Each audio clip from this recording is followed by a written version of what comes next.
tenemos entre nosotros a un especialista, un profesor que es profesor en este momento de la Universidad de Washington y de la de Cleveland, que además ha publicado muchas cosas sobre estos temas, profesor de astronomía. Es Manuel María Carreira, que es padre jesuita y que se ha dedicado pues desde hace muchísimos años a todos estos temas. Y además una persona de muchísimo nivel, de modo que en el coloquio le podéis preguntar muchas cosas que completamente seguro que os las responderá. No voy a decir nada más porque me ha dicho que hable de él el mínimo. Pues el mínimo es esto que acabo de decir. Se podrían decir muchas más cosas. Entonces vamos a dejar ya que nos ilustre con su conferencia.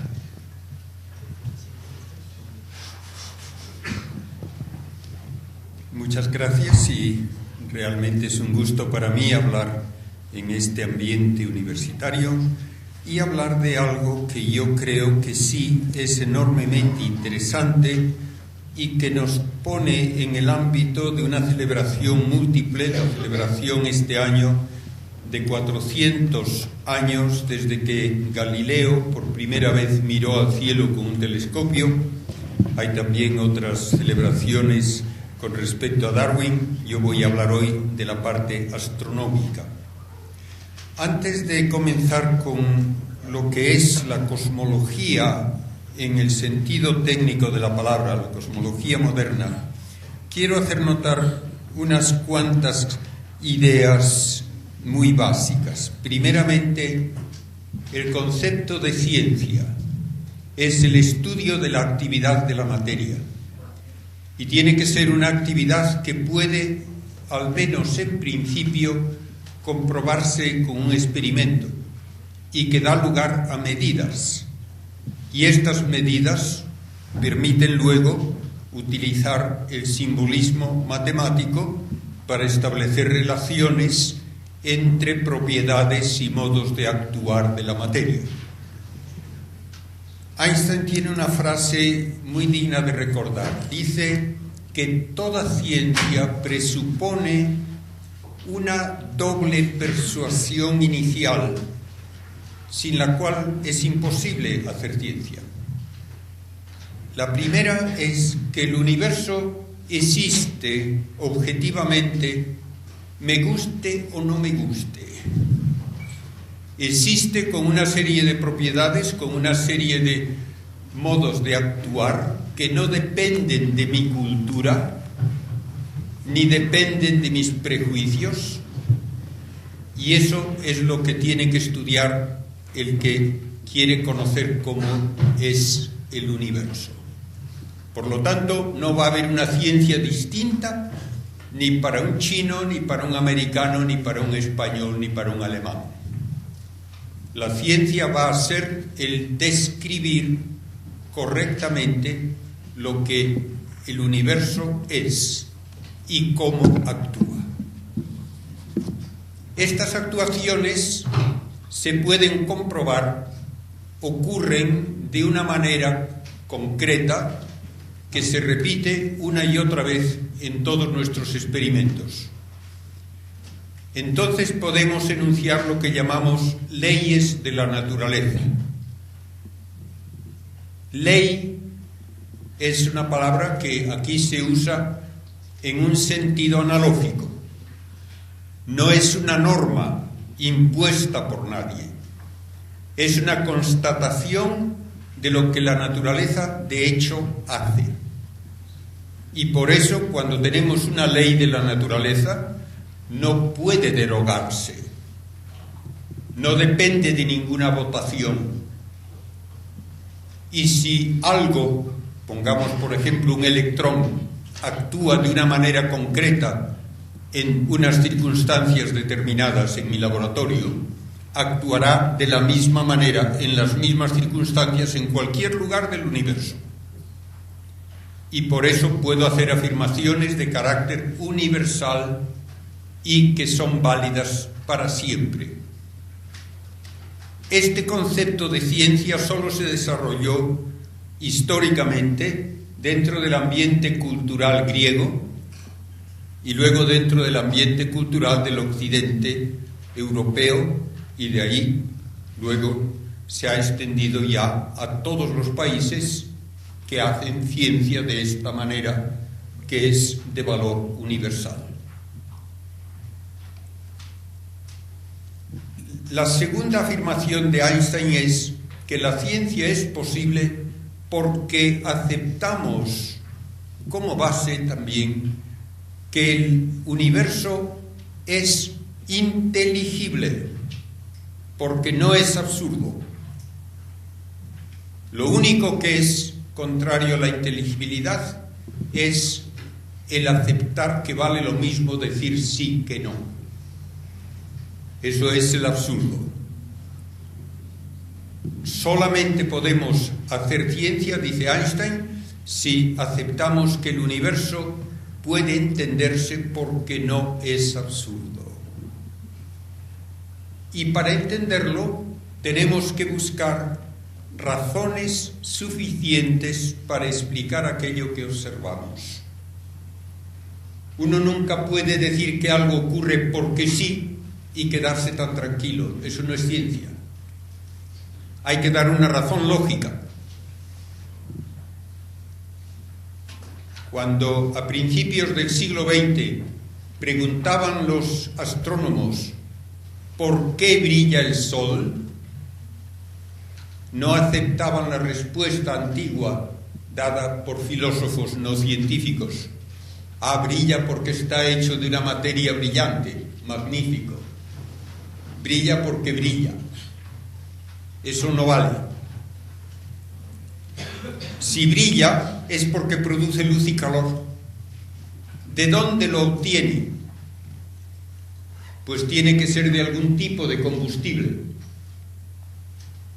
A principios del siglo XX solamente se consideraba como combustible algo tan básico como el carbón, y se pudo calcular cuánto carbón tendría que quemar el sol cada segundo para brillar tanto como lo hace. El sol brilla, en una medida muy casera, de una forma de decirlo, como 4 billones de lámparas de 100 vatios, todas juntas. ¿Cuánto carbón hay que consumir para alimentar esa fuente de energía? Se hacen los cálculos y ¿qué resultaba? Que toda la masa del Sol se habría agotado totalmente en menos de 5.000 años, que naturalmente es menos que la historia bien comprobada de la vida en la Tierra. Entonces no vale la respuesta. No es una razón suficiente el decir que el Sol quema carbón. Hubo que buscar otra fuente de energía 1 millón, más de 1 millón de veces más eficiente, que es la reacción nuclear que produce helio a partir del hidrógeno. Y entonces sí, entonces el Sol pudo ya haber brillado desde hace 5.000 millones de años y todavía le queda mucho por delante. De modo que hay que buscar una razón lógica y una razón suficiente que tiene que basarse naturalmente en cálculos exactos, lo más exactos posibles. Pues bien, esta base me permite primero hacer una estadística, podríamos llamarle, descriptiva de lo que hay en el universo. Y luego, después de hacer astronomía de posición y de descripción, tengo que empezar a hacer astrofísica. Fijarme en lo que hace cada uno de esos componentes del universo, qué procesos ocurren y cómo ocurren y cuánto duran y a qué dan lugar. Esta es la astrofísica en el sentido actual de la palabra. No nos basta decir dónde están los astros, no nos basta decir qué forma tienen, qué color, queremos saber por qué existen tal como los vemos, cómo han llegado a ser así y cómo van a evolucionar a lo largo de su historia. Y tenemos que comenzar primero con alguna medida que ya hicieron los griegos mucho antes del telescopio, que nos dice cómo es la Tierra. Todavía en muchos libros se sigue diciendo que hasta que Colón fue a América, todo el mundo pensaba que la Tierra era plana. Eso es totalmente falso. 6 siglos antes de Cristo ya habían los griegos demostrado lógicamente que la Tierra es una esfera. Y 2 siglos antes de Cristo habían medido el tamaño de la Tierra con gran exactitud. Y 2 siglos antes de Cristo, otro filósofo griego, Aristarco, midió el tamaño de la Luna, la distancia de la Tierra a la Luna, propuso ya como mínimo una distancia de 10 millones de kilómetros entre la Tierra y el Sol, y llegó a proponer que el Sol es el centro de todos los movimientos de los planetas. No hubo que esperar hasta Copérnico, como se dice, para la gran revolución de Copérnico. Lo único que hizo Copérnico fue repetir lo que había dicho Aristarco 18 siglos antes. Lo que pasa que ni Aristarco, ni Copérnico, ni Galileo podían demostrar que la Tierra se mueve alrededor del Sol. Porque lo más obvio es que si el Sol está a 10 millones de kilómetros de la Tierra, como había dicho Aristarco, como medida mínima, entonces, si uno está en enero a 10 millones de kilómetros del Sol a la derecha, en junio estará a 10 millones de kilómetros a la izquierda. Y parece lógico esperar que con ese cambio de lugar debe cambiar un poco el paisaje de estrellas. Y no cambia. Y porque no se podía observar este cambio, no se tomó como ciencia la idea de que la Tierra va alrededor del Sol en tiempo de Aristarco, ni tampoco en tiempo de Copérnico. Incluso Galileo, aunque le debemos realmente admiración por sus contribuciones, pero se equivocó creyendo que él tenía una prueba de este movimiento de la Tierra. No la tenía. Hubo que esperar hasta 1838 para por fin detectar este pequeñísimo cambio de lugar de alguna estrella más cercana como resultado del movimiento de la Tierra en su órbita. Pues bien, así llegamos al momento en que Galileo usa un pequeño telescopio. Yo lo he visto en Florencia con un tubo de cartón de unos 80 centímetros de largo, una lente sencilla que tenía de diámetro útil poco más de 1 centímetro en un extremo y otra lente en el otro extremo, una lente divergente, que le permitía aumentar el primero que hizo 8 veces y el mejor que llegó a hacer unas 20 veces. Pero como era el primero en mirar al cielo con un instrumento óptico, lo que vio revolucionó nuestro concepto del cielo. Hay que darse cuenta de cuál era la física en ese momento.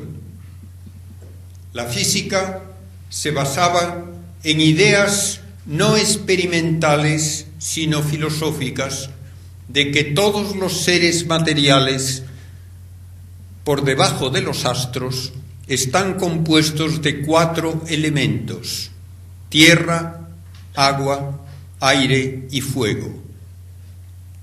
Y todos los astros de un 5.º elemento, le llamaban la quinta esencia. Cada uno de estos elementos tenía una dignidad que determinaba dónde debía encontrarse. Los más dignos, más altos. Entonces los astros tenían que estar arriba, porque estaban hechos de ese quinto elemento que además tenía la propiedad de ser inmutable, incorruptible y que brillaba por su cuenta y se movía siempre en círculos perfectos y siempre tenía forma esférica. Eso explicaba que los astros estuviesen a gran distancia sobre nosotros y que no se cayesen, porque estaban en su propio lugar. Por debajo estaba el fuego, por debajo el aire, por debajo el agua, y en el fondo, como lo menos noble, la tierra, que es otra de las ideas que se presentan equivocadamente con frecuencia. Se dice que se ponía la tierra en el centro porque pensaban que éramos nosotros muy importantes y teníamos que estar en el centro. Eso es pura tontería. La tierra estaba en el fondo de cualquier dirección que se la mirase, siendo una esfera, porque ese era el lugar más bajo de todos. Pues bien, con las observaciones de Galileo, en muy poco tiempo demostró que la luna no es una esfera perfecta. Tiene cráteres, tiene montañas, es un cuerpo físico. El sol no es incorruptible, tiene manchas que aparecen y desaparecen de un día para otro. También tiene que ser un cuerpo físico. Y vio 4 astros, puntitos luminosos, moviéndose alrededor de Júpiter, con lo cual demostró de un golpe que no todo tiene que ir alrededor del Sol y tampoco todo tiene que ir alrededor de la Tierra. Y así empieza la astronomía moderna.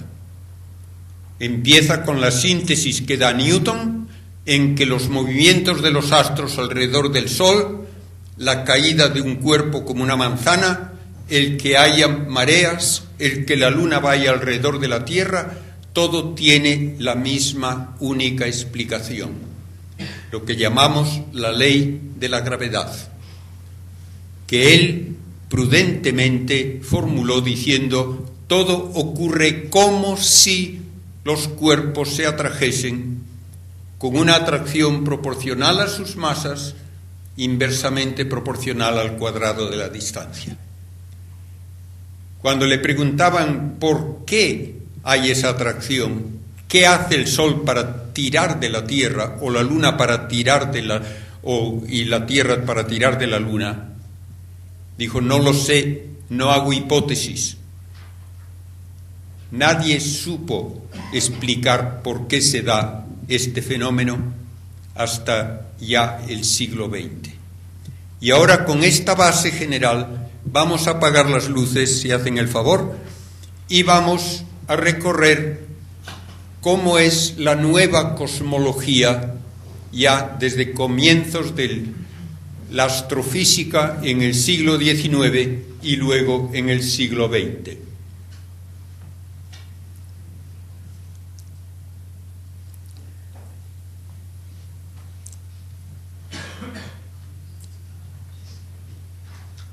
Aunque sé que no es costumbre dejarles a todos a oscuras, pero se ven mucho mejor las imágenes si no hay una luz parásita.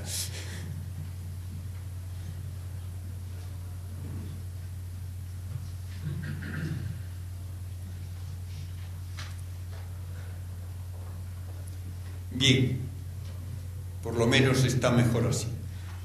Tenemos pues un universo para descubrirlo, y lo descubrimos estudiando lo que se ve primero a simple vista, puntos luminosos que a simple vista uno no puede ni siquiera imaginar qué son, ni dónde están, ni por qué brillan, pero que con diversos instrumentos nos permiten formar tal vez hipótesis de estructuras que luego se van estudiando cada vez en mayor detalle.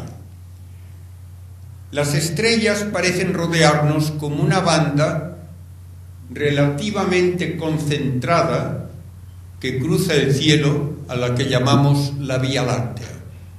Da la impresión, mientras uno la ve a simple vista, de que estamos en el centro de un disco que cuando se ve de canto tiene muchas más estrellas que cuando lo vemos en su espesor. Y se comienza a estudiar a las estrellas analizando su luz.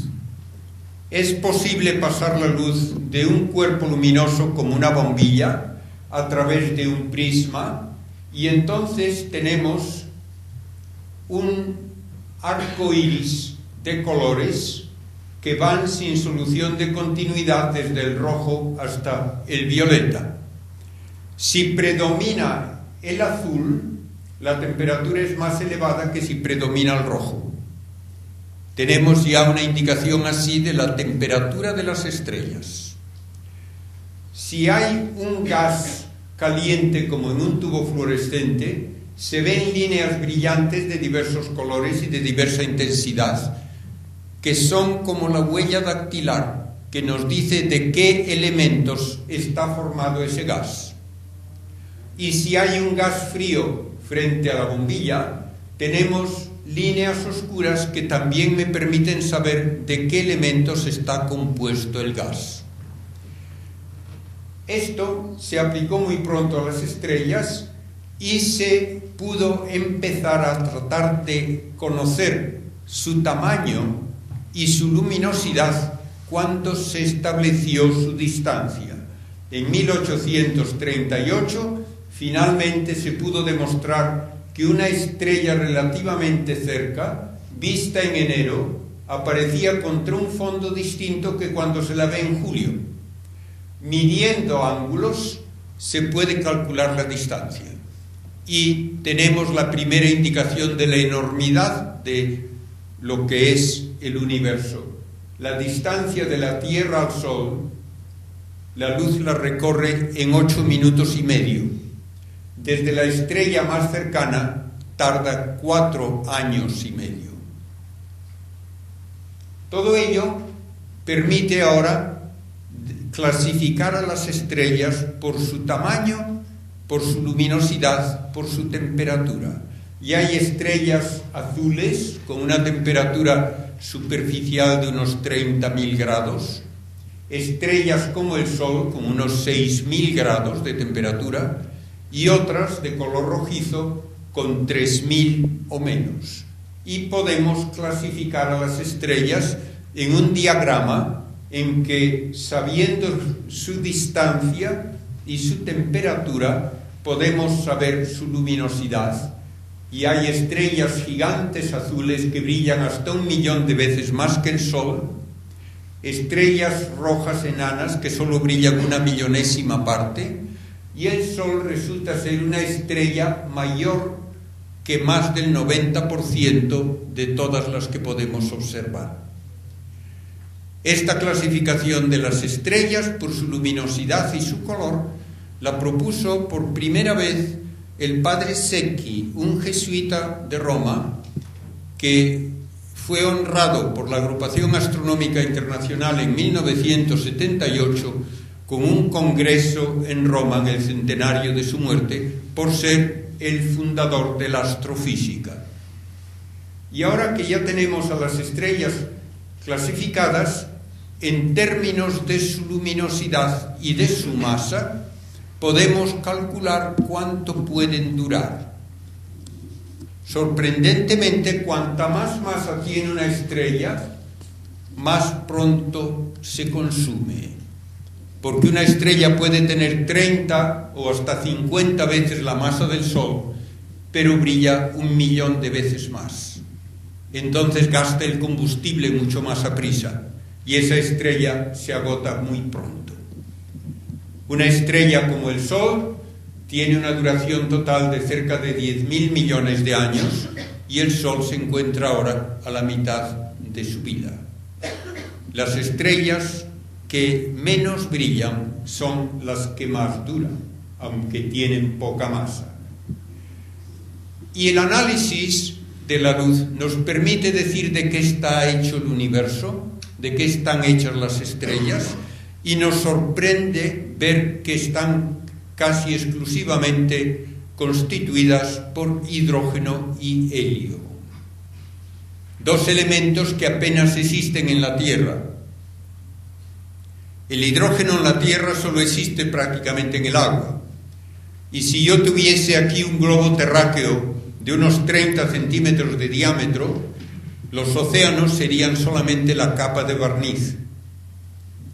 Y si el globo pesase 4 kilos, los océanos pesarían solamente 1 gramo.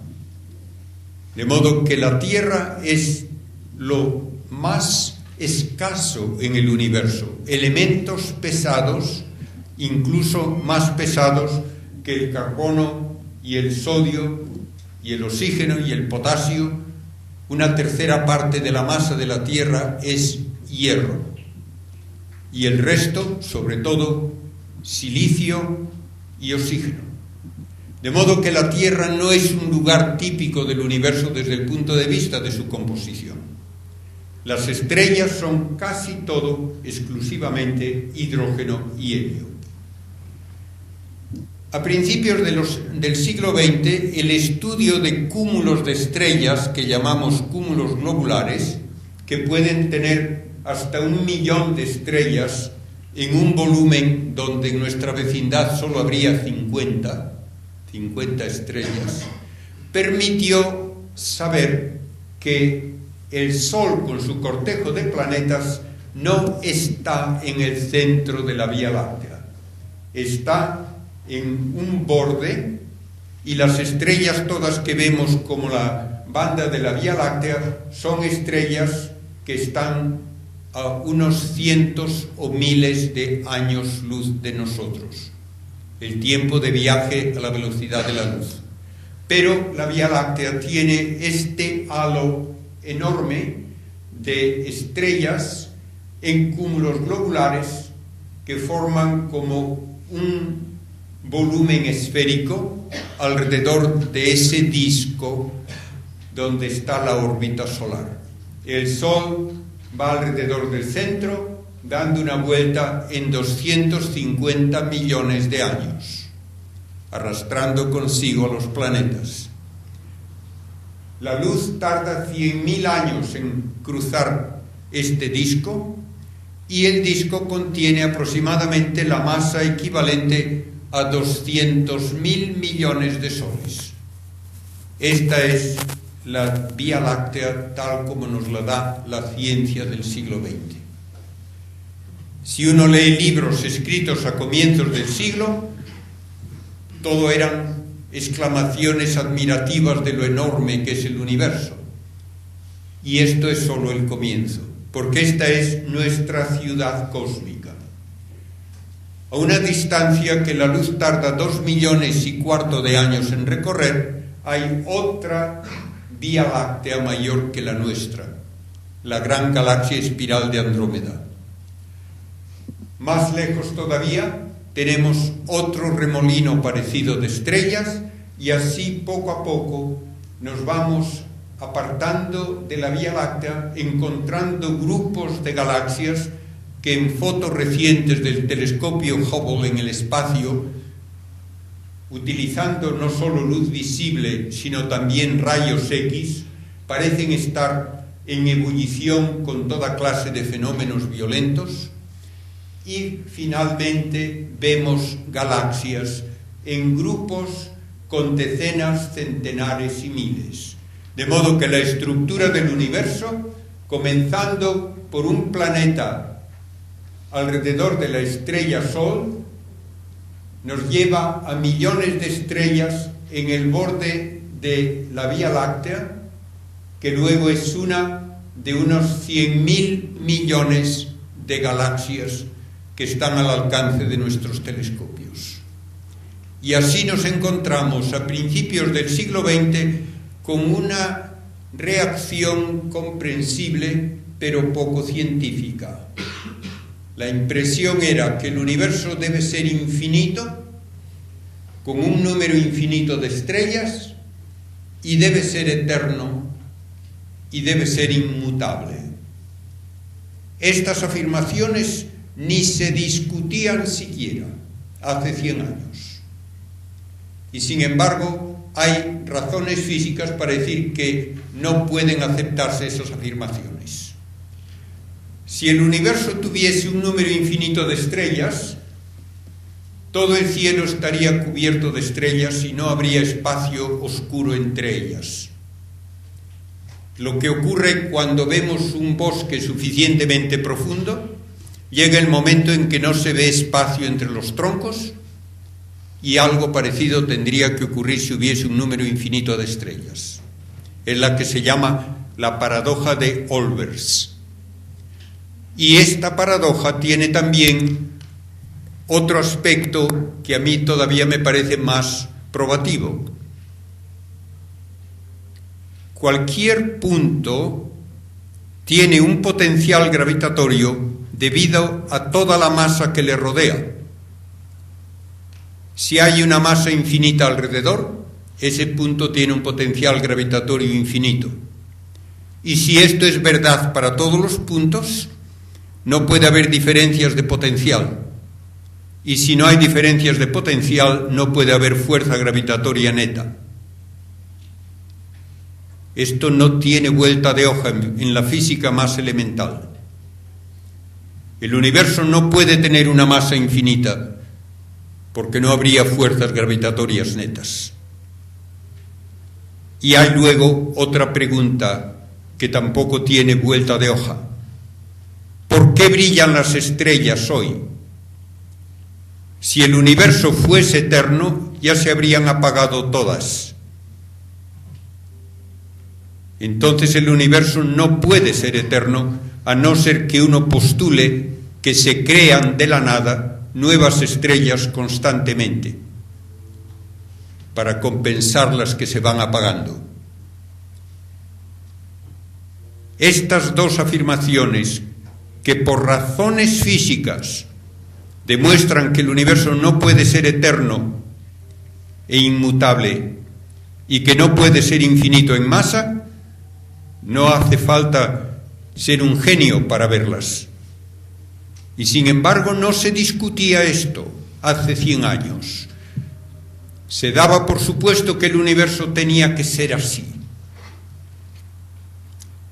La respuesta, sin embargo, científica nos vino gracias al genio de Einstein. Einstein propuso primeramente una explicación de la gravedad en términos no imaginables, pero lógicos. Según él, la gravedad no es una fuerza con la que un cuerpo tira de otro, sino que la gravedad es una distorsión del espacio tridimensional hacia una cuarta dimensión. Y estoy también seguro de que han oído muchas veces, sí, la cuarta dimensión es el tiempo. Pues no es el tiempo. Uno no puede distorsionar el espacio hacia pasado mañana. Tiene que ser una cuarta dimensión espacial que no podemos imaginar, pero que tiene que ser perpendicular a las otras tres. Y Einstein propuso que las órbitas de un cuerpo alrededor de otro se deben a que esa órbita va por un espacio en el que la línea recta es imposible, porque el espacio está deformado por la presencia de masa. Y así pudo él explicar algo que se sabía que no correspondía a las ecuaciones de Newton. Según las ecuaciones de Newton, un planeta, pongamos Mercurio, tiene que repetir su órbita indefinidamente. Una elipse que es una curva cerrada y plana. En realidad no ocurre así. Y se sabía perfectamente ya que de una órbita a otra cambiaba la orientación del eje mayor, y esto ocurre siempre que hay una órbita no circular. Según Einstein, lo que pasa es que el espacio cerca del Sol está más deformado que lejos, y por tanto allí la curvatura de la órbita es mayor, y por eso avanza lo que se llama el perihelio, el punto más cercano al Sol de una órbita a la siguiente. Esto que se había comprobado y que no se podía explicar en términos de las leyes de Newton, queda predicho y comprobado por la relatividad general de Einstein. No solo Mercurio, sino también los demás planetas tienen este efecto. Nos dice Einstein luego que la aceleración de la gravedad es indistinguible de una aceleración mecánica. Si yo voy en un ascensor que se acelera y me llega un rayo de luz a través de un orificio en la pared, veré que el rayo de luz no va a dar enfrente, sino que cae con respecto al suelo del ascensor, porque el ascensor está acelerándose. Según Einstein, toda aceleración tiene los mismos efectos, sea mecánica o gravitatoria, por lo tanto la luz también debe caerse en un campo gravitatorio. Y proponiendo esto, anunció que la luz de una estrella que durante un eclipse total de Sol no sería visible desde la Tierra, siguiendo una trayectoria curva, llega a la Tierra como si la estrella estuviese donde no está. Y esto se pudo comprobar en 1919, cuando se fotografió el cielo durante un eclipse de Sol, y dos estrellas cuya posición era bien conocida cuando el Sol no estaba allí, 6 meses antes, aparecían más separadas de lo debido cuando el Sol estaba en medio, porque su luz llegaba a nosotros de esa manera en que hay una trayectoria curva que nos obliga a apuntar al telescopio a donde la estrella no está. Un ejemplo magnífico de cómo esto es verdad lo tenemos en fotos recientes en que se ve el mismo cuásar en 4 sitios distintos al mismo tiempo, porque su luz nos llega por 4 trayectorias distintas por el campo gravitatorio de una galaxia intermedia. De modo que tenemos pruebas físicas de que el espacio se ve afectado por la presencia de masa, y en ese espacio no puede haber trayectorias rectas. El espacio se deforma. Aplicando esto a todo el universo, Einstein nos dice que toda la masa del universo debe causar una curvatura general que hace que el espacio tridimensional sea finito, pero ilimitado. Finito, tiene un volumen calculable, no es infinito, pero es ilimitado en el sentido que no tiene límite, no tiene borde. Es lo mismo que ocurre con la superficie terrestre en 2 dimensiones. La superficie terrestre sabemos perfectamente cuántos kilómetros cuadrados tiene, pero yo puedo recorrer toda la Tierra y nunca encuentro un borde, nunca encuentro un límite. Por lo tanto, la superficie es finita, pero ilimitada, y no es parte de una superficie mayor. En una dimensión más, Einstein nos dice lo mismo del espacio. Es finito, pero ilimitado, y no es parte de un volumen mayor. Pero las ecuaciones de Einstein exigían algo más. exigían que este espacio debía estar o en expansión o en contracción. Algo que a Einstein no le gustaba nada, porque él creía, lo mismo que la mayor parte de los científicos de su tiempo, que el universo tenía que ser estático, inmutable. Dos matemáticos, uno ruso, Friedman, y otro, un sacerdote belga, Lemaitre, resolvieron las ecuaciones de Einstein y le mostraron que no podía evitarse esa evolución del universo, aun metiendo una fuerza ficticia que él había incluido, que llamó la constante cosmológica. El universo necesariamente tenía que ser evolutivo.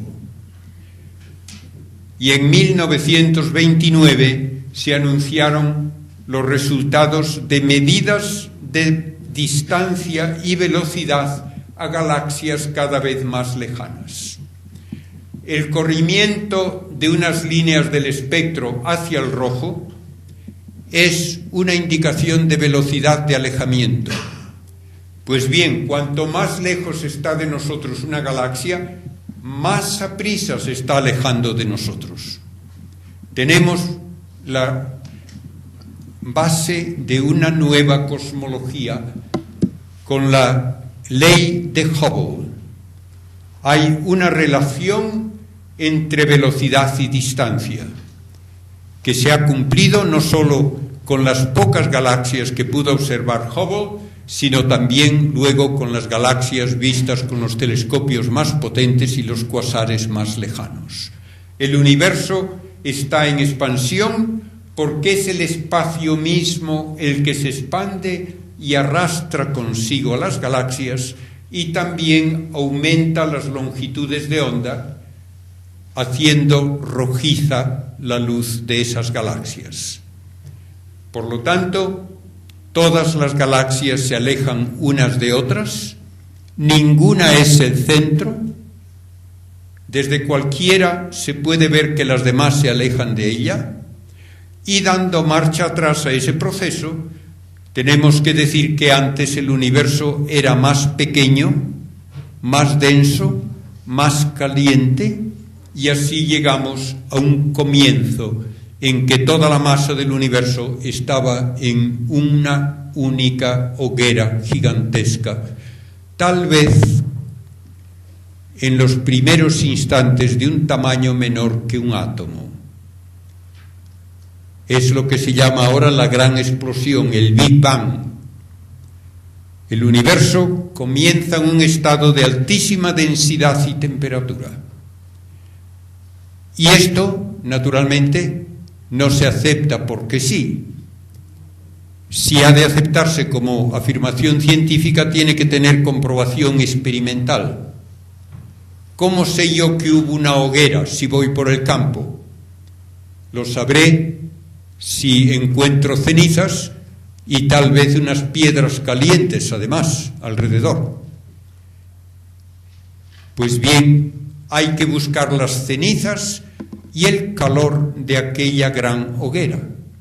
Y para eso se hicieron cálculos ya en 1948 de cómo durante los 20 primeros minutos, a una temperatura superior a 10 millones de grados, debieron formarse hidrógeno y helio en una proporción casi de unas 3/4 partes de la masa en forma de hidrógeno, 1/4 parte aproximadamente en forma de helio, y como el hidrógeno pesa 4 veces menos que el helio, eso quiere decir que habrá 90% de los átomos de hidrógeno y un 10% de helio. Y eso es todavía lo que hemos observado ocurre cuando vemos la composición de las estrellas. De modo que las estrellas todavía muestran prácticamente que están hechas del material más primitivo del universo. Lo demás apenas cuenta. Y la nube en expansión, gases calientes, tiene que ir enfriándose y al hacerlo se rompe en grandes nubes que finalmente pueden condensarse por gravitación cuando los gases están suficientemente fríos para dar lugar a protogalaxias y galaxias, y eso es lo que todavía observamos. Pues bien, se calculó también que cuando la nube de gases se hizo transparente porque su temperatura descendió por debajo de los 3000 grados, la radiación ya pudo expandirse por todo el universo y debe llenar todavía el universo. Y los cálculos hechos ya en 1948 sugerían un fondo de microondas, no de luz visible, con una temperatura aparente de 3 grados sobre cero absoluto, 3 Kelvin.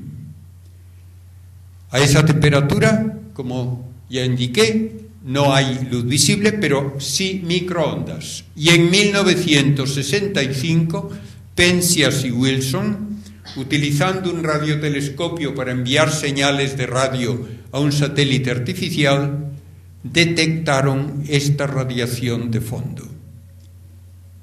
Tiene las características adecuadas y con radiotelescopios se puede detectar además que aparece de una forma un poquito menos que uniforme, concentrada en la dirección de la constelación de León debido al movimiento de todo el sistema solar alrededor de la galaxia. También se pudo decir que la curva de intensidad con respecto a la frecuencia es perfectamente la curva teórica de un cuerpo negro, un emisor perfecto, a 2 grados con 73 centésimas sobre cero absoluto. Una comprobación verdaderamente asombrosa de aquel cálculo hecho ya en el 48. Penzias y Wilson recibieron el premio Nobel por haber detectado ese calor residual de la gran hoguera primitiva. Se han hecho recientemente con un satélite llamado COBE, Cosmic Background Explorer, mapas de la distribución de esa radiación que muestran pequeñas variaciones del orden de una 100.000ª de grado que parecen indicar semillas de concentración de materia que luego dieron lugar a las galaxias. Lo que nosotros observamos es lo que forma la radiación aproximadamente unos 400.000 años después de la gran explosión primitiva. Otra comprobación de que el universo evolucionó la encontramos al descubrir cuásares, que son núcleos de galaxias primitivas, que no existen en los primeros momentos del universo, abundan cuando el universo es observado como era hace 12.000 millones de años y no existen ahora. El universo ha cambiado su composición, por lo tanto, a lo largo de su evolución. Y tenemos 3 modos básicos de calcular su edad: por la edad de las estrellas más primitivas, de los elementos radioactivos más duraderos y por el movimiento de las galaxias, y todo nos lleva a un momento de hace casi 14.000 millones de años. La cifra que ahora se considera más exacta, 13.700 millones de años, es la edad del universo. A partir de esa gran explosión se formarán entonces galaxias, y entre ellas la Vía Láctea, y dentro de las galaxias naturalmente se irán formando luego otras estructuras, cúmulos de galaxias, cadenas de galaxias, en que ellas se pueden modificar por choques que todavía se observan, sobre todo en infrarrojo, por el efecto de compresión de los gases que brillan entonces en el infrarrojo más que en luz visible. Choques tan curiosos como que queda solamente un anillo de una galaxia cuyo núcleo ha sido aislado por otra galaxia que impactó de lleno. Hay cadenas de centenares de millones de años luz de distancia con miles de galaxias, y las estructuras de máxima escala son como enormes burbujas en que tenemos gases que son muchas veces lo único que vemos con el infrarrojo y que indican galaxias a miles alrededor de volúmenes del orden de 100 millones de años luz de diámetro, donde apenas hay galaxia alguna. El universo tiene estas grandes estructuras y todavía no sabemos realmente explicar su formación en detalle. Dentro de cada galaxia se forman estrellas por la compresión gravitatoria de grandes nubes de hidrógeno y helio, hasta que se alcanza en el centro de la nube una temperatura de 10 millones de grados. Entonces comienza a brillar la estrella por reacciones nucleares que transforman hidrógeno en helio, y eso es lo que mantiene su luminosidad casi constante durante un 90% de su existencia. Pero finalmente la estrella se apaga y deja de brillar y deja un cadáver que depende de qué masa tenía la estrella en sus características. Una estrella como el Sol terminará produciendo una especie de anillo de gases en expansión alrededor de un núcleo del tamaño de la Tierra, una enana blanca, que puede tener una densidad central de unas 50 toneladas por centímetro cúbico. Eso es lo que queda después de la evolución de una estrella de tipo solar. En estrellas de mucha más masa que el Sol se pueden formar los elementos pesados hasta el hierro, y por eso encontramos que hay mucho menos hierro en estrellas muy primitivas que en estrellas recientes. Y es en las estrellas de más masa donde esos elementos pueden formarse por reacciones nucleares que pueden alcanzar los 3.000 millones de grados para producir el hierro. Todo lo que es más pesado que el hierro solamente puede sintetizarse en la explosión final con que termina la evolución estelar de estrellas de gran masa. Una supernova que durante horas puede tener exceso de energía suficiente para sintetizar todos los elementos hasta el uranio. Alguna cosita de oro que tengamos, de plata, de cobre, de platino, son ceniza de supernovas, estrellas mucho mayores que el Sol, que explotaron mucho antes de que se formase el planeta Tierra. De todo ese material se pudieron formar luego los planetas rocosos como es la Tierra. El cadáver de una estrella de ese gran tamaño puede ser lo que llamamos una estrella neutrónica. Su diámetro es aproximadamente comparable a una ciudad, unos 10 a 20 kilómetros de radio, y su densidad central alcanza los 1.000 millones de toneladas por centímetro cúbico. Y en el caso más extremo, cuando el cadáver pesa 3 veces más que el Sol o más, tendremos lo que llamamos un agujero negro, en que ya no puede hablarse ni siquiera de una cifra para la densidad, porque teóricamente esa materia ya invisible se comprime sin límite dentro de un volumen inaccesible a nuestros experimentos.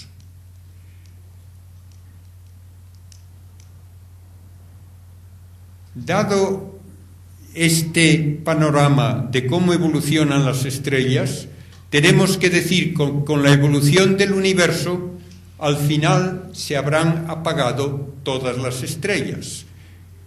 Y entonces uno puede preguntarse si esa evolución del universo corresponde a lo que llamamos un universo abierto o cerrado. Un universo abierto, que se dice muchas veces es de curvatura negativa, o un universo plano, puede continuar su expansión o bien sin un tamaño límite que nunca se frena, es la expansión ni alcanza un tamaño ya limitante, o hacia un tamaño que va a ser asintóticamente aproximado pero nunca se alcanza en un universo plano, o por el contrario tendríamos un universo que después de la expansión se contrae, y así tenemos universos cerrados que llevarían a contracción al final, o universos abiertos, plano, o por el contrario de curvatura negativa, que no implican nunca una contracción. Por alguna razón psicológica hay señores y científicos que quieren que el universo sea reciclable y por tanto que opinan que tiene que contraerse y volver a tener otra gran explosión y así indefinidamente. Ya hace más de 70 años se calculó que si el universo se contrae después de alcanzar un tamaño máximo, en la contracción van a unirse en un único punto todas las masas que por atracción gravitatoria tienen que frenarse y luego caer al mismo lugar. Pero lo que no puede frenarse es la radiación. La radiación siempre se mueve a la velocidad de la luz. Por lo tanto, si tenemos un universo en contracción, aunque luego se expandiese de nuevo, en cada ciclo hay menos masa en forma de partículas que sufren la atracción gravitatoria y más energía.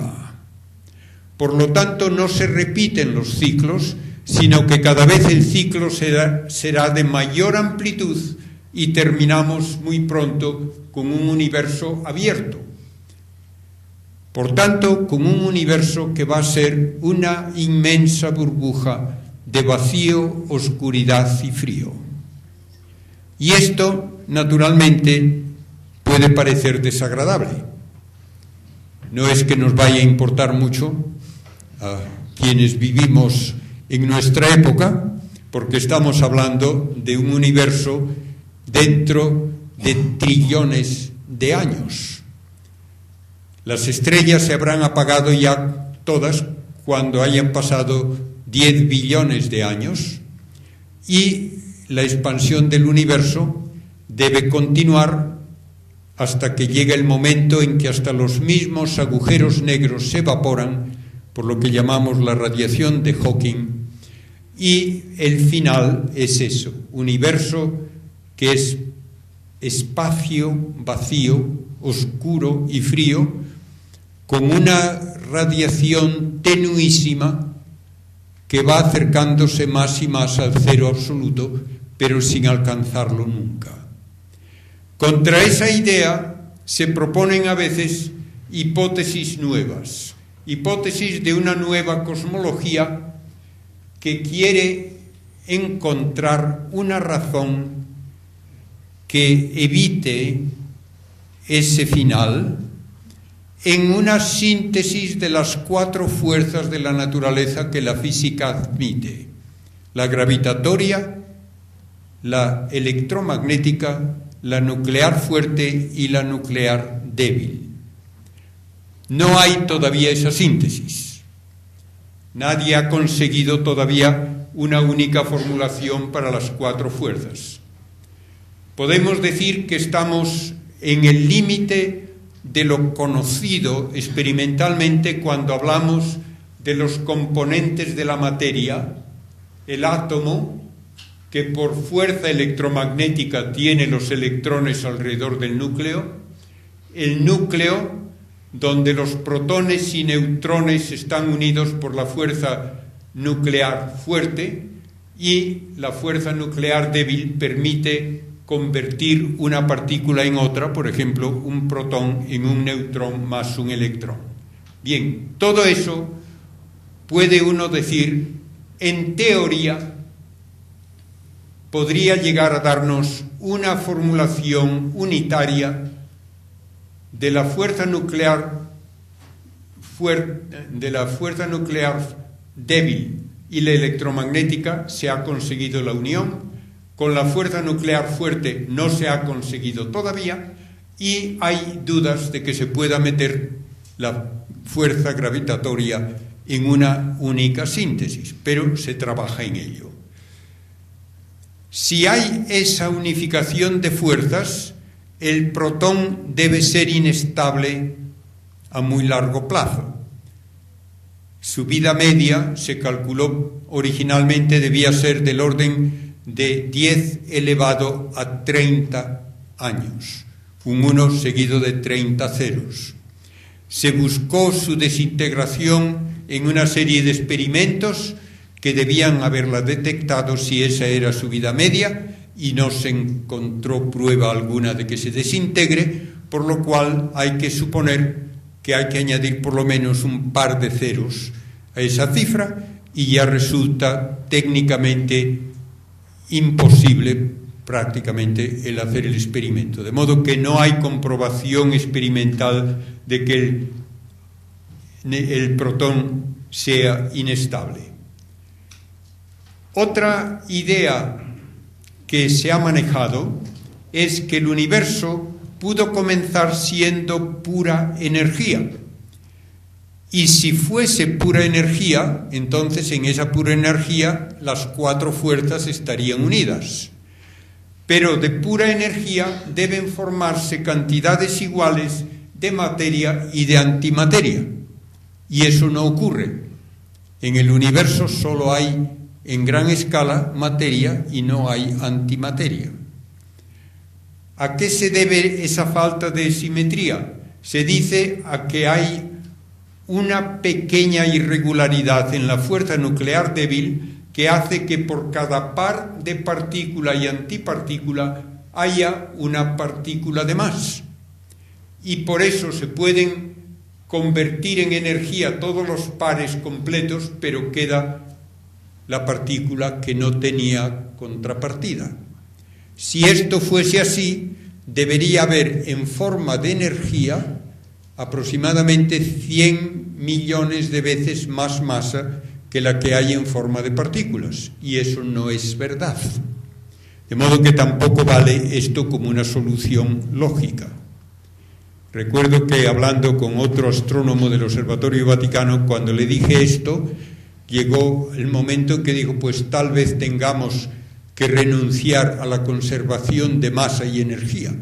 Y digo, yo antes renuncio a esa hipótesis, que no tiene prueba alguna, que es el que el universo haya comenzado siendo pura energía.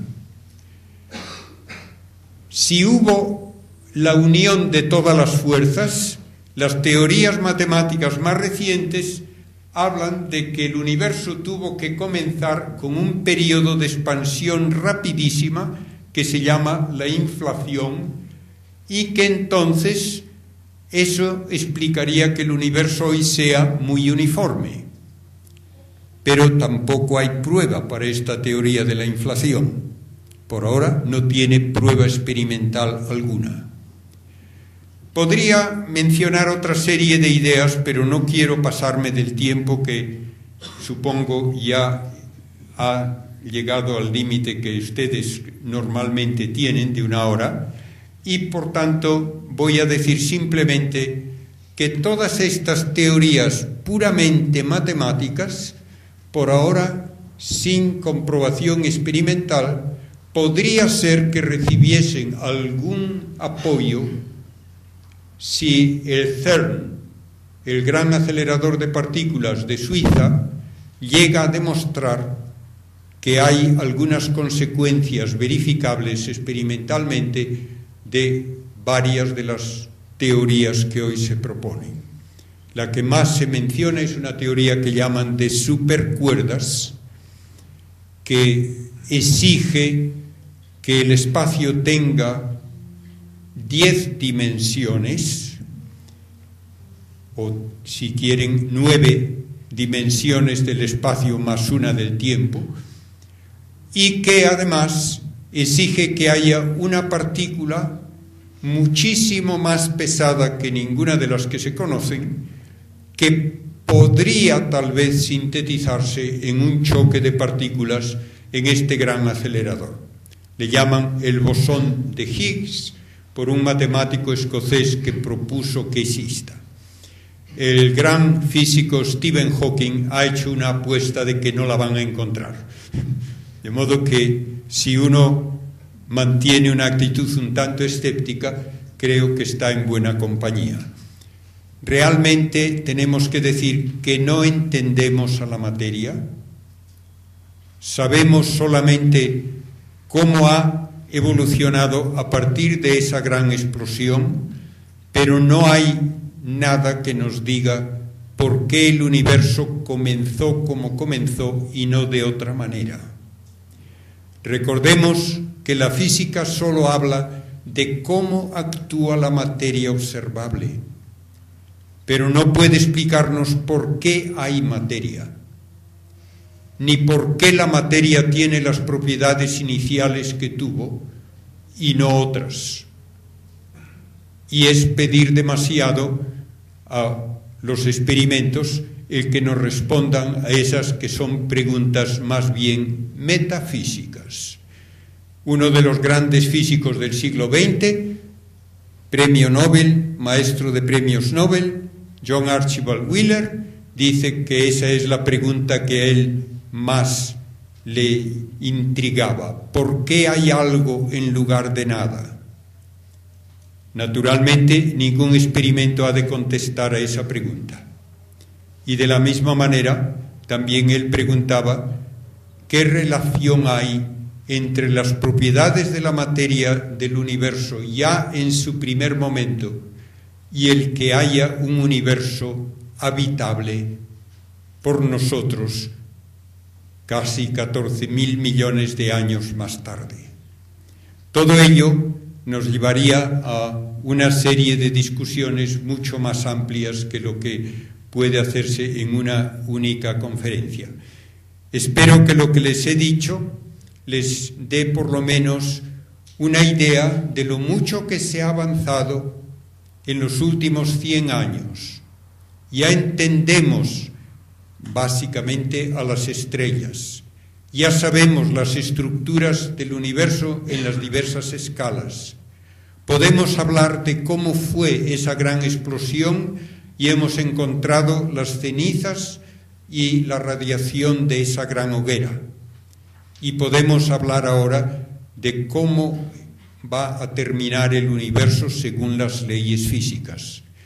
Si podemos, además, llegar a una síntesis de orden matemático de las 4 fuerzas, ese es el sueño de los físicos de hoy. Pero el problema que ahí se encuentra, y es el gran misterio de la física actual, es que la relatividad de Einstein y la mecánica cuántica son 2 pilares de la ciencia moderna perfectamente basados en muchos experimentos, cada uno en su campo, pero son conceptualmente incompatibles y nadie sabe cómo casarlos.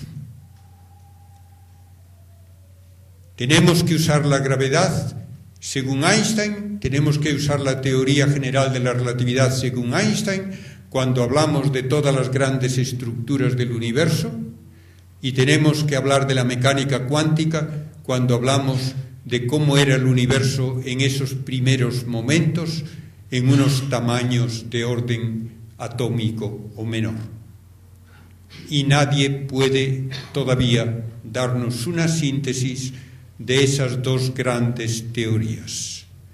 Mientras esto no se consiga, tendremos que decir que no entendemos el universo.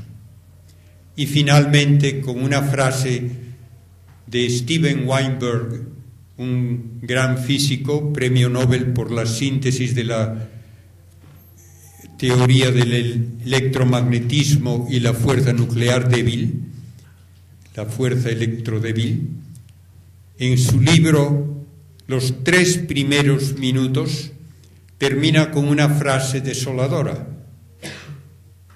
Un universo tan maravilloso que produce tantas cosas a lo largo de miles de millones de años para luego destruirlo todo. Y así dice él, cuanto más conocemos el universo, más absurdo parece. Y si uno solo ve la evolución material, realmente esa es la única consecuencia que se puede tener. Gracias a todos por su atención y espero que haya alguien joven que pueda contribuir más a este conocimiento donde todavía va a haber seguramente muchas sorpresas. Gracias de nuevo.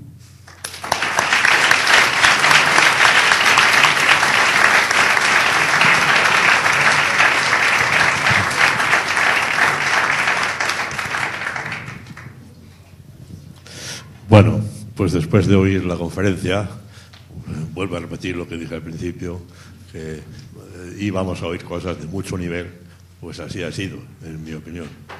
Vamos a ver qué preguntas ha suscitado todo esto que acabamos de oír. ¿Se pueden preguntar? Vamos a empezar por este señor. Entiendo que no se conoce el origen del universo y que probablemente no se conocerá nunca. Y otra segunda, y es ¿qué sentido tiene el origen?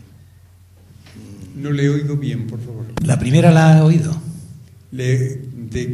La primera es que entiendo que no se conoce el origen del universo antes de los 10 elevado a menos 43 segundos. O sea, el primer átomo no se sabe por qué estaba ahí. ¿O qué había antes de ese primer átomo? ¿O quién lo puso? ¿O qué lo puso? Le voy a contestar a esto primero porque ha mencionado una palabra que yo debía haber mencionado y que nos cuesta trabajo utilizar. A la pregunta de qué había antes, la física contesta de una manera que puede parecer un juego de palabras, pero no lo es. No había antes. Porque el tiempo es un parámetro de la materia. Por lo tanto, cuando uno habla en física ¿qué es la materia?, da una definición que suele hacerse así en física, es operativa. Cada uno puede hablar de algo solamente por su modo de actuar. No tenemos una intuición de las esencias. ¿Qué es materia para un físico? Es todo y solo aquello que puede tener alguna interacción por una de las 4 fuerzas, por lo menos: la gravitatoria, la electromagnética, la nuclear fuerte y la nuclear débil.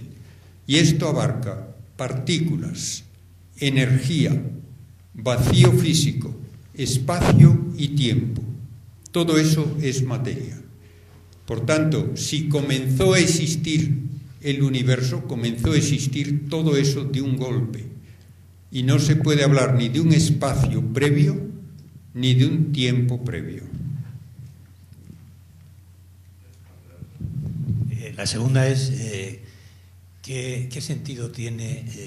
Primero, tampoco se conoce el origen de la vida. ¿Y qué sentido tiene la inteligencia como sentido de la vida a nivel cosmológico, no terráqueo? Dentro del estudio del universo material no se puede hablar de qué sentido tiene algo, porque eso nunca lo va a medir con un experimento. Por eso hay que pasar de una actitud de preguntas físicas a preguntas metafísicas. Y esas, naturalmente, tienen que utilizar los datos de la ciencia, pero tienen que ir por una nueva metodología hacia algo nuevo. ¿Qué sentido tiene el universo? Primeramente, como ya he dicho, eso no lo va a responder ningún experimento. Lo único que se puede hacer es inferir tal vez un sentido de pensar qué ocurriría si alguna de las propiedades de la materia fuese distinta de lo que es. Y esto ha sido el objeto de estudio de grandes físicos, no de filósofos o teólogos. Han estudiado qué ocurriría, por ejemplo, si la fuerza nuclear fuerte, que es 137 veces más intensa que la electromagnética, fuese, digamos, un número más redondo, 150 veces o 100 veces. Hacen los cálculos, no podría haber vida. ¿Qué ocurriría si la fuerza electromagnética, en lugar de ser 10 elevado a 40 veces más potente que la gravitatoria entre dos electrones, fuese 10 elevado a 41 o a 39? No podría haber vida. ¿Qué ocurriría si el protón, que pesa 1836 veces más que el electrón, pesase, por ejemplo, 1900 o 1800? No podría haber vida. Y así, una vez tras otra, por cálculos científicos, se llega a la conclusión de que parece que hay un ajuste finísimo de propiedades del universo, de la materia, ya desde el primer momento, de tal manera que cualquier cambio no trivial lleva consigo el decir no podría darse vida, y por lo menos no podría darse vida evolucionada hasta el nivel de vida inteligente, que es algo que ha tardado miles de millones de años en ocurrir. Por lo tanto, ahí se busca un sentido y se enuncia, y lo repito, esto lo han hecho físicos, con el título de el principio antrópico, que viene a decir que el universo es como es porque tiene el ajuste de propiedades adecuado para que pueda finalmente aparecer la vida inteligente. Y yo tengo un libro así de grueso, de varios científicos de mucho renombre, que se titula así, El principio antrópico cosmológico, y hacen cálculos con todo rigor en contra de las ideas de que por azar puede ocurrir esto y lo otro y lo de más allá. Pues dice no, aquí uno no puede menos, como dice también Wheeler, de sentir como que el universo estaba preparándose para nuestra existencia. Naturalmente esto no es física, esto no es ciencia, es una metafísica basada en los datos y los cálculos científicos, pero no es ni debe presentarse como ciencia física. Pero puede dar entonces una respuesta a la pregunta de si tiene sentido el universo. Tiene sentido si se ve como hecho con gran precisión para que pueda existir la vida humana, la vida inteligente, por lo menos en un sitio. No sabemos de otro, pero por lo menos en un sitio sí. De modo que tenemos ahí una base de datos sobre la cual tenemos que inferir tal vez una respuesta para la pregunta de si el universo tiene sentido. Bien, vamos a ver la siguiente pregunta.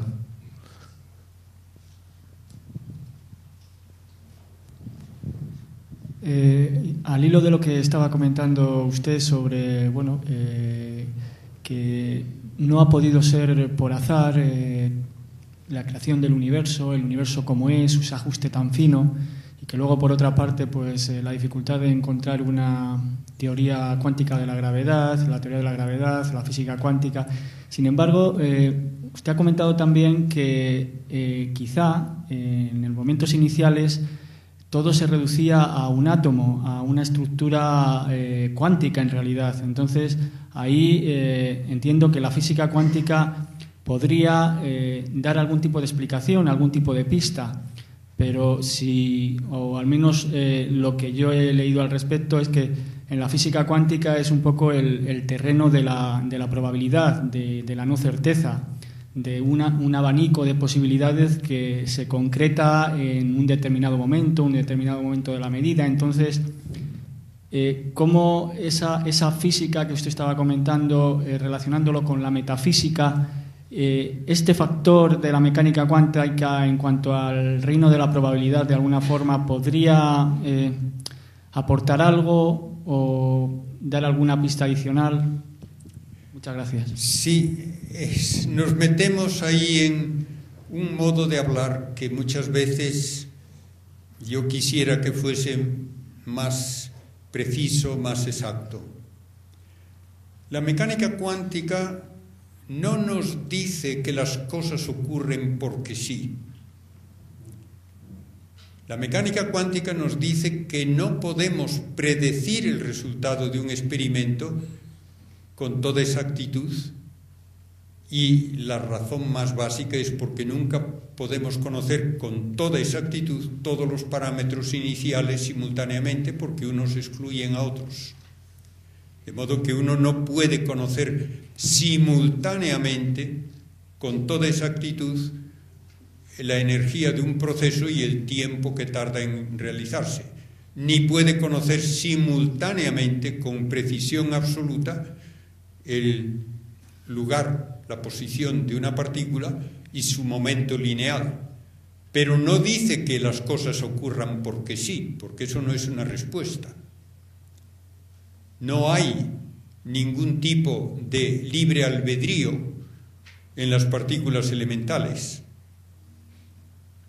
Lo que tenemos que decir al momento inicial del universo es que si es verdad, que no lo ha demostrado nadie, que toda la masa del universo estaba en un volumen menor que un átomo, entonces habría que tener en cuenta a la mecánica cuántica.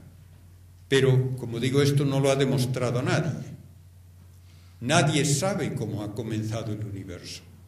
Las teorías de inflación intentan precisamente decir que si en ese momento estaba todo tan concentrado, también a esa energía enorme todas las fuerzas debían actuar como una. Y cuando se separa por descenso de temperatura la fuerza gravitatoria de las otras tres, que se libera gran cantidad de energía que produce la expansión que llaman de inflación. Pero esto es mera teoría matemática que, como no existe esa teoría de unificación de fuerzas, por ahora no tiene nada más que una posibilidad matemática que puede tomarse en serio o no. Yo al menos no sé de ningún experimento, ningún dato que obligue a aceptar esa situación inicial ni esa inflación. A mí me da lo mismo que me digan que el universo sería arbitrario, que comenzase siendo solo materia y solo ya partículas a una temperatura muy elevada, o que se me diga que comienza siendo un bloque donde todas las fuerzas están unidas. Si no hay un estado previo del cual deducir cómo es ese primer momento que estudia la física, cualquier conjunto de propiedades se puede decir que es arbitrario.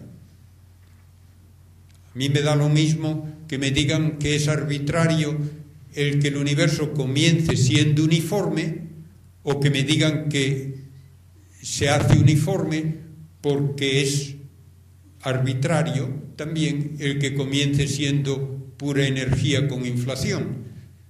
Yo no veo que se gana gran cosa en escoger una alternativa sobre otra. No tenemos datos. El único dato que tenemos del comienzo del universo es que se formó hidrógeno y helio en una proporción adecuada para que durante unos 20 minutos la temperatura fuese superior a los 10 millones de grados. Ese es el único dato experimental que tenemos, porque luego encontramos esa proporción de hidrógeno y helio y encontramos también la radiación por enfriamiento de esa masa inicial. Bien, vamos a ver la siguiente pregunta. Por aquí detrás parece que van a preguntar algo. ¿Vais a preguntar algo? Por aquí, por esta zona. Yo haría una única pregunta. Aquí. Ah, bueno.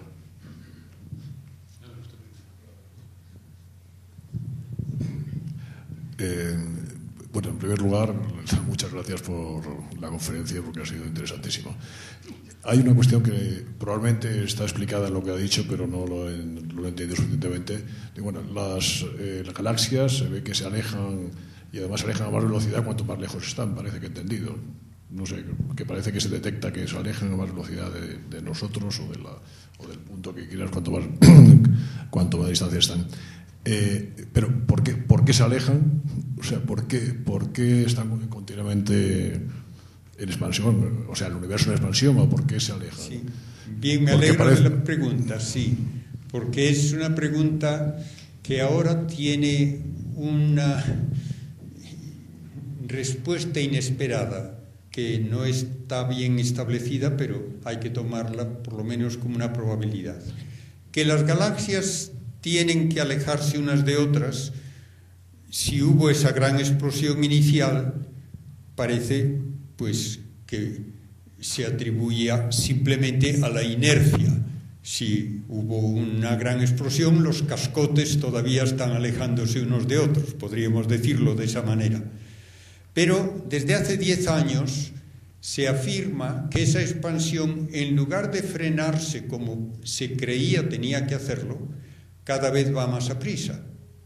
Y a ello le lleva, según una manera de hablar ahora muy común, una energía oscura, una energía del vacío que no se sabe qué es ni por qué la hay, pero que lleva a que las galaxias cada vez se vayan apartando más a prisa unas de otras. De modo que la expansión del universo al principio, podemos decir, se frenaba, pero ahora va así, ahora va acelerándose. Bien, hay sus más y sus menos en eso. Primero, solo hablan de que esto se descubrió hace 10 años por unas supernovas muy lejanas que parece que indican que el universo antes se movía más despacio que ahora. Ya hace más de 20 años se dijo que algunas observaciones indicaban que el universo parecía estar acelerando su expansión. Tengo yo un artículo de Scientific American, Investigación y Ciencia, me parece que ya del año 80 y algo, en donde están ya 2 astrónomos hablando de eso. No se les cita ahora, sin embargo. Pero bueno, ¿qué es lo que ocurre? Que hay la posibilidad de que tengan que introducirse de nuevo la idea de Einstein de una constante cosmológica que representa una energía del vacío que produce antigravedad.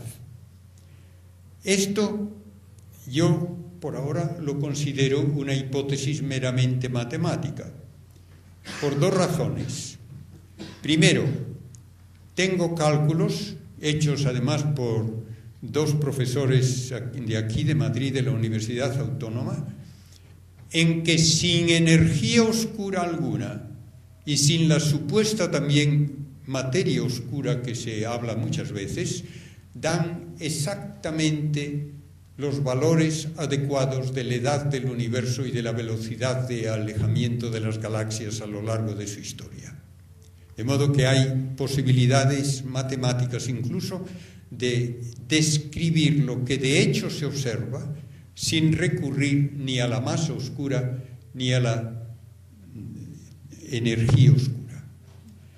Con respecto a la masa oscura, un cosmólogo de Tel Aviv, de Israel, Mardokai Milgrom, ha propuesto ya hace más de 10 años una modificación de la mecánica de Newton que él dice tiene que modificarse, y lo aceptamos todos, la mecánica de Newton, en situaciones de enorme cantidad de masa que nos lleva a usar la relatividad general.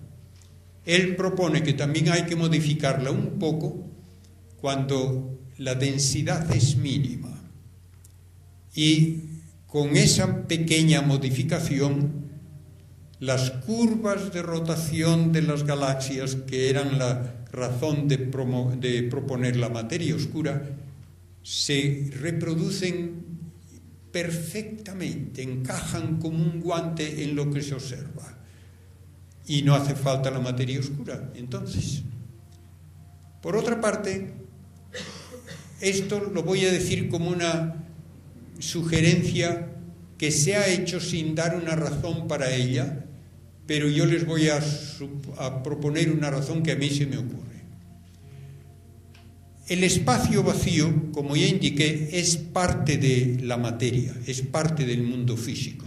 Tiene propiedades medibles.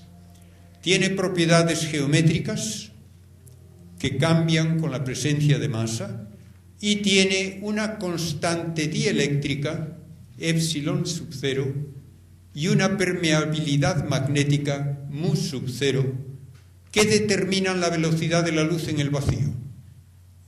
Pues bien, al expandirse el espacio desde un volumen mínimo hasta la grandeza del universo que hoy observamos, sus propiedades geométricas han cambiado drásticamente. La curvatura se ha hecho mucho menos ahora que lo que era hace miles de millones de años. Me parece lógico suponer que también su constante dieléctrica y su permeabilidad magnética hayan cambiado cuando el espacio aumenta tan enormemente de volumen. Y si han cambiado esas dos propiedades electromagnéticas, entonces ha cambiado la velocidad de la luz. Y si ha cambiado la velocidad de la luz a lo largo de la evolución del universo, entonces hay que hacer de nuevo todos nuestros cálculos de velocidades y de distancias y de edades. Y esto parece que no lo hace nadie. Hay un portugués, Magueixo, que ha propuesto que cambia la velocidad de la luz a lo largo de la historia del universo, pero no dice por qué. Yo le sugiero que si cambia el espacio de ser muy pequeño a ser tan enorme, algo deben cambiar sus propiedades. Y entonces tendríamos que recalcular todo lo que es la expansión del universo que hoy observamos. De modo que quedan todavía incógnitas que me parece van a dar que hacer en el futuro. Y una de ellas es si el universo de veras está acelerando su expansión o si ese es un efecto aparente de alguna de estas otras consideraciones. Una cuestión que ha surgido. Entonces, el vacío también es infinito. El vacío es materia. No también, digo. El vacío es infinito. No es infinito, es finito.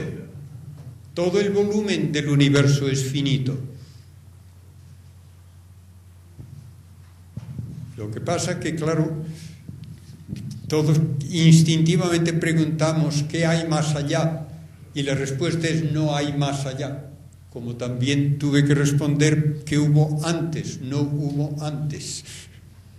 Lo único de que podemos hablar científicamente es de esto que llamamos el universo, que es el conjunto finito material y también finito temporalmente, que es accesible, por lo menos en principio, a nuestros experimentos, a nuestras comprobaciones.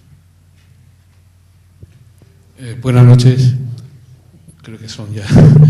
Muchas gracias por su extraordinaria conferencia.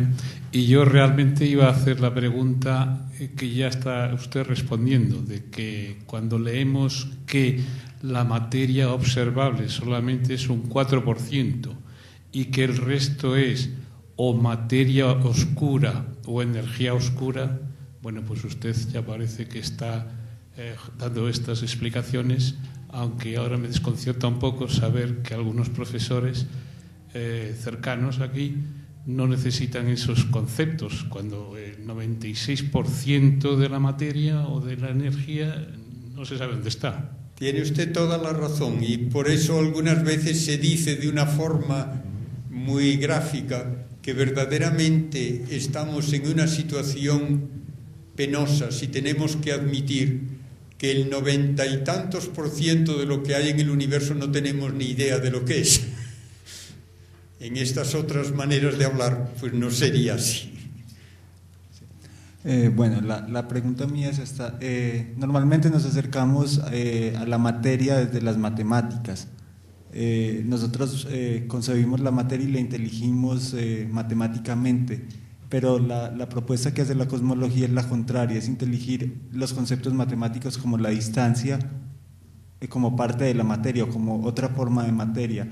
Es un concepto que no me queda muy claro y que me hace replantear qué es masa y qué es el universo también, porque yo lo concebía como una prolongación de las distancias, como el sitio donde está la masa que puede inteligir. Mire, yo les recordaría algo muy elemental. La matemática es una invención humana para hablar de relaciones cuantitativas, pero no tiene por qué referirse a la realidad. Yo nunca me encuentro por la calle con una raíz cuadrada. Son relaciones abstractas de orden cuantitativo que se pueden llevar luego a sugerir relaciones de orden físico cuando cada una de esas cantidades representa una cantidad física. Si yo puedo representar, como lo hago por ejemplo en la ecuación de Newton, masas y distancias como realidades físicas y les doy un valor matemático porque pueden ser medidas, entonces puedo establecer una fórmula que es muy hermosa por lo mucho que dice en una forma muy sintética. Pero cuando se me dice que en un espacio de 11 dimensiones o de 10 dimensiones pueden tratarse de igual manera la fuerza nuclear fuerte que las fuerzas nucleares débil y la electromagnética, yo digo magnífico. Si le sirve para hacer alguna predicción comprobable, lo acepto con gusto, pero no es de por sí necesario que lo que la matemática me dice tenga realidad física. Para ponerlo en el extremo ya casi de que parezca chiste, hay matemáticos que creen que todo lo que una fórmula matemática permite, de hecho, tiene que ocurrir. Y, por ejemplo, hacen el cálculo de probabilidades y le dicen, mientras la probabilidad no sea 0, todo eso tiene que ocurrir. Y el ejemplo ya ridículo. El gordo de Navidad ha de ser un número de probablemente unos 50.000 que entran en el bombo con las bolitas numeradas. Todos los números tienen igual probabilidad de salir con el gordo. Pero solo le tocó a uno. Pues según estos matemáticos tiene que haber otros 50.000 universos para que en cada uno le toque el gordo a uno de esos números. Yo esto no me lo tomo en serio. La matemática no exige que ocurran cosas porque sea posible matemáticamente que ocurran. La matemática se puede usar para describir lo que ocurre cuando lo compruebo experimentalmente, pero de por sí la matemática no exige que ocurra. Y por eso cuando alguien tiene una teoría física muy hermosa matemáticamente, no se la toma en serio hasta que esa teoría predice algo que se puede comprobar con una medida experimental.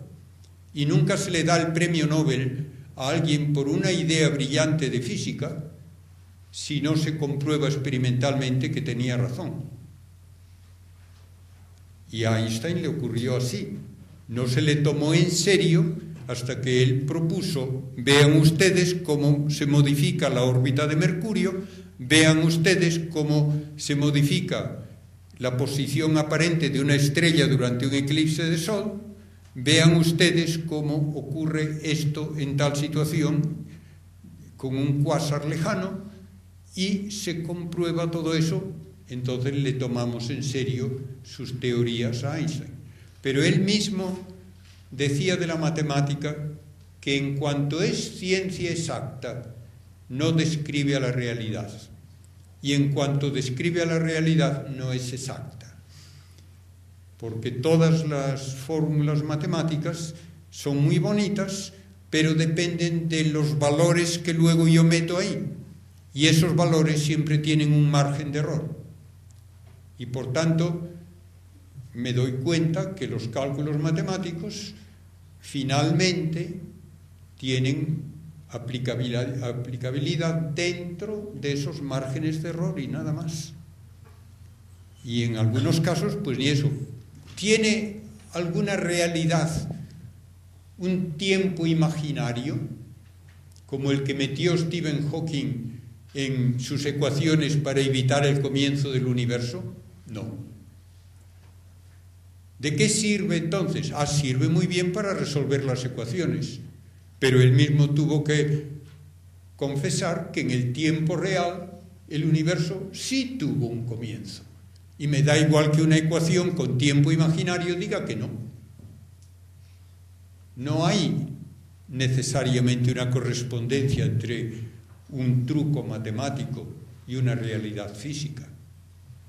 En eso tenemos que distinguir claramente lo que es formalismo de ecuaciones matemáticas que no tienen por qué corresponder a la realidad y lo que la física exige, que es la comprobación experimental. Bien, yo creo que después de todo esto no parece que pueda haber muchas preguntas. Ha sido un tema pues sumamente muchas gracias profundo. a todos por su interés. Bueno, muchas gracias por lo que nos acaba de compartir.